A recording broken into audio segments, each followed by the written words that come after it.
We live in an environment of absolute abundance. You can scroll through millions of videos, articles, and products in a single afternoon. Yet, despite this infinite menu of choices, our digital routines feel strangely claustrophobic.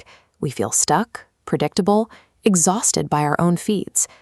To understand why we feel this way, we have to look at how human desire actually works. The psychoanalyst Jacques Lacan argued that human consciousness is entirely structured around a void, a lack. We desire things specifically because we do not have them, and that empty space is what drives us forward to seek out new experiences. The psychoanalyst Sigmund Freud had a very similar insight about the mechanics of human memory. He compared the mind to a magic block, a wax slate where old impressions can be lifted, erased, and written over. Our psychological health relies on this messy, imperfect ability to forget. The errors, the contradictions, the mental noise, that is exactly where our freedom lives. Modern digital platforms strip away that capacity. Every click, pause, and search query is recorded. We are losing the ability to erase the wax slate, and as a result, we are becoming overfitted, trapped by a hyper-accurate model of our own past behavior. When the friction between our desires and the real world disappears, we lose the space needed to reflect. Without the power to leave our past behind, we forfeit the capacity to invent an unwritten future. This transformation happens through a specific 3-step machine learning pipeline. Step 1 is data ingestion. On the internet, memory is no longer a rewritable surface. It operates as an append-only forensic ledger. As you scroll, the algorithm harvests what we can call strain packages. It logs your sub-symbolic actions, the milliseconds you hesitate over a thumbnail, the specific rhythm of your thumb on the screen. These fleeting, unconscious impulses are instantly frozen into a permanent crystalline record. Step 2 is feature engineering. The system takes this massive, chaotic ledger of your hesitations and actively cleanses it. It scrubs away the human ambiguity, the changing moods, and the noise of daily life, looking only for pure mathematical correlation.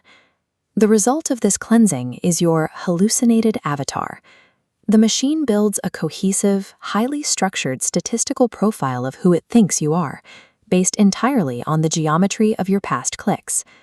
This avatar is a mathematical fiction, a statistical average of your history used by the platform to pre-calculate and manage your future choices. By treating your past as a fixed premise, the algorithm replaces the messy, lived reality of human growth with a static mirror, dictating exactly the type of person you are allowed to be today. The final critical step in this pipeline is stagnant recursion.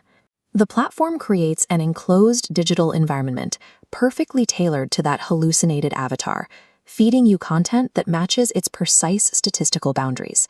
This initiates a biological hijack. The system uses allostatic modulation, feeding you variable rewards to hack your brain's dopamine pathways. This chemical feedback loop forces your neural architecture to conform to the platform's predictions. This visual model illustrates how human time normally operates. In psychoanalysis, this is called Nachträglichkeit, or retroactive performativity. We use our present context to reinterpret the past, which instantly expands our future into a wide-open cone of new possibilities. Algorithmic recursivity reverses this entirely. Because the machine treats your past as a heavy, immutable block, it projects a harsh predictive line forward, aggressively collapsing that wide-open cone into a single predetermined flatline. Faced with this highly tailored environment, we naturally seek the path of least resistance. We begin clicking on what is placed in front of us, acting in ways that confirm the machine's prediction. At this exact moment, you become completely overfitted to your own history. The machine stops merely predicting your behavior.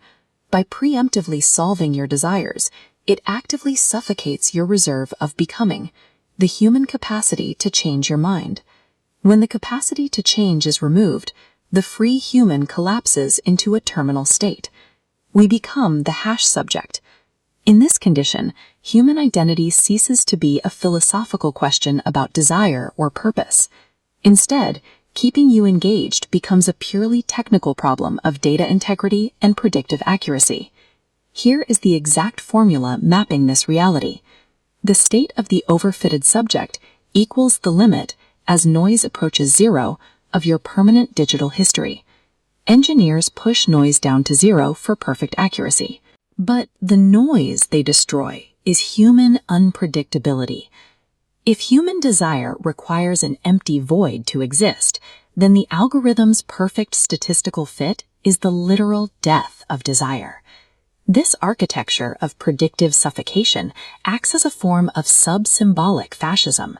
It governs through neurobiological capture, bypassing traditional laws to force chaotic, unique individuals into a highly legible, symmetrical grid of behavior.